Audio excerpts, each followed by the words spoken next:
Hello guys, and welcome to this video. I'm going to be showing you how to use the jump transition on Higgsfield AI. So in this particular effect, you would see a you see somebody jumping and the ground would change into a different scenery.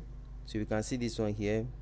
Person transforms and comes down. So all you have to do is to go to this website higgsfield.ai, sign in, go to the visual effects section, click on jump transition, then you'll be brought to a page like this. You can just click on this or click on generate. So since you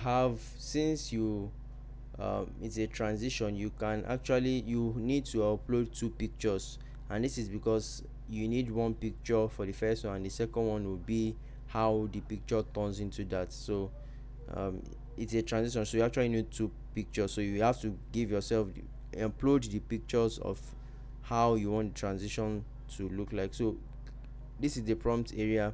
All you have to do is to describe what you want here if you want to, and then click on generate. You can always change this model and change this to whatever you want to change it into.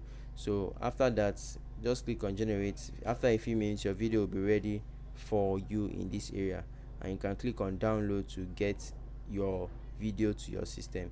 So that's it guys. Let me know what you guys think about this video in the comment section, and I'll see you guys in the next one. Please subscribe to the channel as we're actively trying to grow, and if you have any question or issue, just let me know in the comment section. I'll try my best to answer them all.